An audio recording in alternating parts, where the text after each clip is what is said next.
Welcome to Stuff You Missed in History Class, a production of iHeartRadio.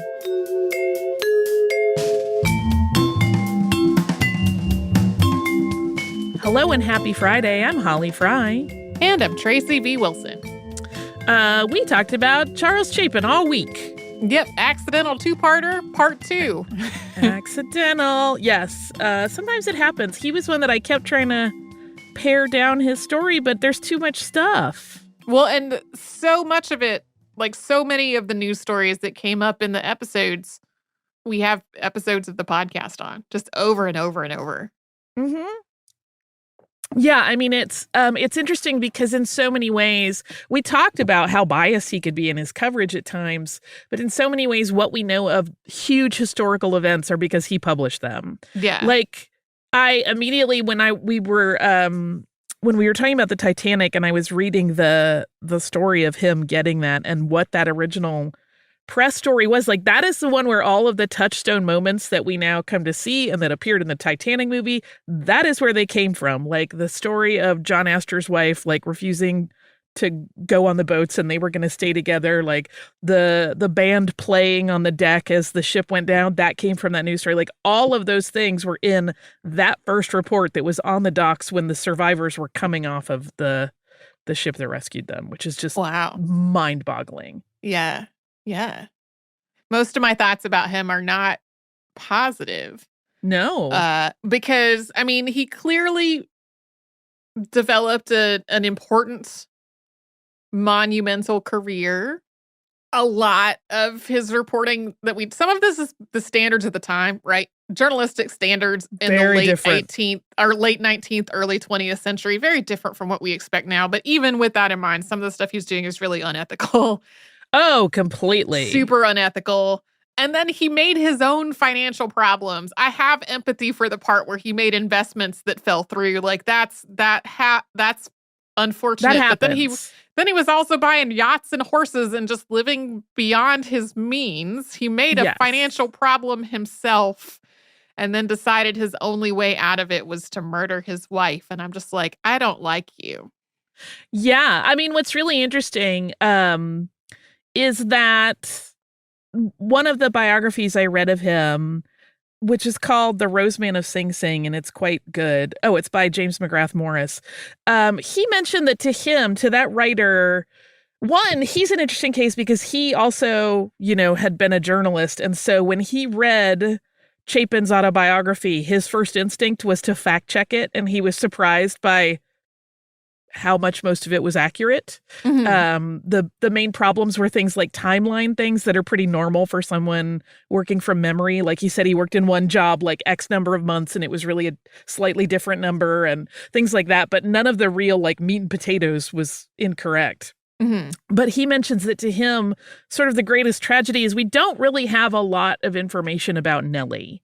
We don't know a lot about her childhood or her youth. She seems like she was not the least bit concerned about living a wealthy lifestyle when he was like, it's all falling apart. She's like, okay, let's figure this out. Mm-hmm. It's going to be fine. We'll be fine. And Chapin, by all accounts, really was very devoted to her. Like he was he became a different person around her. The people that knew him from his newsroom persona, which was very hard-nosed jerkery, would be kind of amazed at how gentle he was and loving with his wife. But I also think you see it play out in his subsequent relationships with his pen pal romances. He was a control freak and Nellie never challenged that control. Mm-hmm. And so it was easy for him to dote on her. Whereas when he even perceived that anyone else was challenging that control, he would fly into like a complete fit of rage. Mm-hmm. And it's like, is that really love and devotion? I'm not sure. That's not the healthiest flavor of it. No. No, he clearly also had some mental health stuff going on. Absolutely. From the beginning. Like some of the very earliest things that we talked about in his life. Which I'm not saying, that does not excuse then murdering his wife. I'm not saying that at all. I'm just saying, like, clearly he had untreated stuff going on. Yes. Well, and he even was pretty cognizant of the fact that the way he ran his newsroom and the way he was as a boss was unhealthy for everyone. Like, he kind of acknowledged that a lot of reporters died young and that it was probably because bosses like him worked them to the bone in incredibly stressful environments. And that was also playing out for him. I, in a lighter tone, which is not to make light of any of this, I kept finding myself thinking the same thing about Chapin's world of journalism as I feel when I watch Star Wars about people who work for the Empire, which is, why would you want that job? But it doesn't, but I guess if you love it, you love it, right? Like, that's, and he loved it. There are a couple interesting things about the way he viewed his job in news. One, he hated the word journalism. He thought it was like too fancy. He was like, I'm a newsman. I'm a newspaper man. That's all I am. I don't know. Take that however you will. But the other thing that was interesting was that he recognized that for most people at the time in journalism, that job, being a reporter for a paper, was kind of a stepping stone in a career to later become a lawyer, a politician, a railroad man. Whereas to him, he was like, no, for me, this is the destination. Like, this is all I want to do ever. Right. Which is interesting. There are so many pieces that I didn't get to include in his story as long as it got. He actually did run into his father during that brief foray where he was working as a campaign manager for that Utah politician. He ran into his father in a jewelry shop, and he never told his family about it. Oh, wow. Like, just completely by accident, he ran into him. And it was one of those weird things. I feel like that relationship colored his opinions and feelings about a great many things more than he ever really recognized.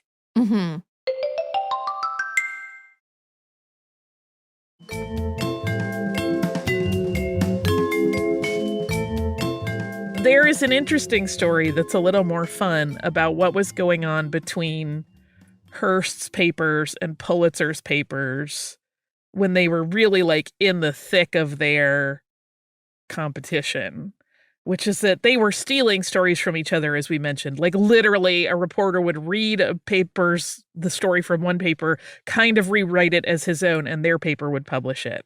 And at one point, Hearst, one of his reporters, apparently under Hearst's orders, wrote this article about an event in which they quoted a witness named Colonel Rafleep W. Thaneus. And when Pulitzer's reporters regurgitated that entire thing, then Hearst was like, that's a made-up person. It's an anagram of "we pilfer the news. You're all idiots." Which is an interesting way to catch somebody doing that, but Chapin. It's interesting reading his biography because he does seem so, during his time in prison, he comes off as such a gentle, I don't know if sweet is the right word, but a very gentle, like reformed person. And then you read how quickly he got angry at Constance Nelson for having done nothing. And he held that grudge for the rest of his life. Like, he would literally, he had poured his heart out to this person and seemed so devoted. And then it was like, well, you wronged me, over and over. And even later, as he had stopped really writing her regularly, he would occasionally write her these letters that were like, you didn't even try to come and see me. And like these weird, just poisonous, blah. That's why I'm like, you're a control freak. Yeah. No, thanks. No, thanks. His prison setup sounds pretty lovely by many accounts. Like, he was sent so much like food and groceries from wealthy friends that he had an assistant assigned to him to cook his own meals. Come on now. Right? Like, that's not really serving time. It doesn't seem, when everybody else is having to eat prison kitchen food. Yeah, It definitely seems like his treatment, there was a disparity between his treatment and everybody else, for sure. Yeah, and we should note, this is at a time when Laws as a figure at Sing Sing is interesting because he was trying to really reform the criminal justice system and find ways that he could give the men who were incarcerated in his prison opportunities to like follow their desires, etc., in a lot of different ways. But clearly, Chapin was treated like he was an equal to the people that were running the place in many ways, and that he did not have to live by the rules. Which is strange. He was allowed to bring his own clothes. He didn't have to wear the prison uniform. Now, many people that were incarcerated there had that option, but most of them did not have nice clothes to bring with them. Whereas he was like, in his tailored shirts and ties. It's the weirdest thing. It's such a disparity and like a weird mental break of how it all works. This gets into one of those things of like, not necessarily saying Chapin should have been subjected to the more dehumanizing thing, but know that everyone should have had access to the less dehumanizing thing. Right? Exactly. Like he was very clearly apart from the rest of the population there and allowed to, like I said, he never did hard labor, even though that was part of his sentence. Here's a very interesting thing. After he died, of course, much of the press coverage of his death, once again, written by reporters in the New York journalism scene, called out what a jerk he was and how hard he was to work for and how he, would fire people if someone in their family became terminally ill because he was like, you're not going to be able to do this job anymore. Get out. Just really unkind, horrible things. And Constance Nelson, his second prison romance, was so upset by this. She's like, that's not the man I know. Even though he had been really cruel to her at the end, she wanted to publish all of his letters to her as a book. And it did get picked up and made into a book. Cooper also published a similar book because she wanted to show what a loving and kind person he had become. And it's like, he was so mean to you. Why would you do this? Why? However, both of those books got published. Nobody bought them, apparently. I couldn't find a copy of either. I had hoped, but neither of them did very well, and they kind of vanished pretty quickly. Maybe nobody wanted to read their empathy.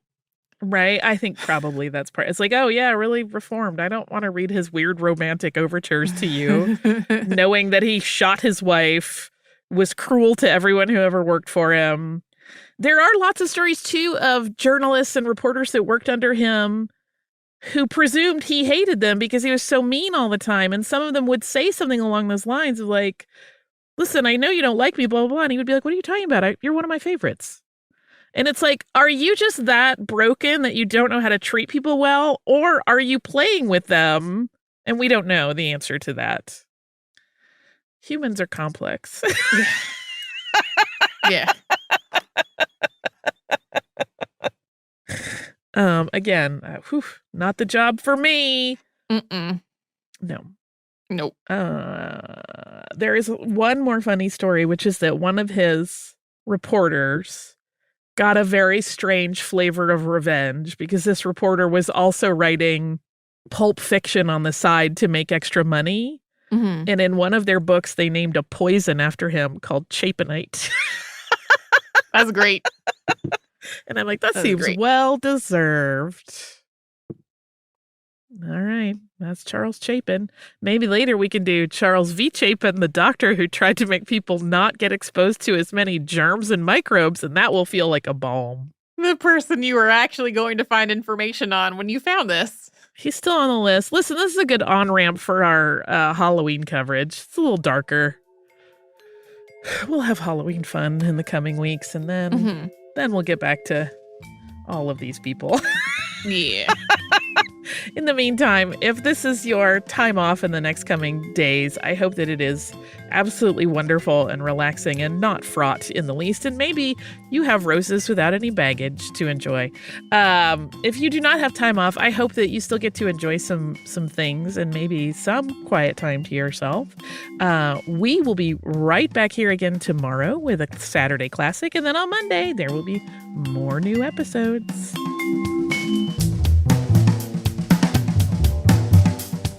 Stuff You Missed in History Class is a production of iHeartRadio. For more podcasts from iHeartRadio, visit the iHeartRadio app, Apple Podcasts, or wherever you listen to your favorite shows.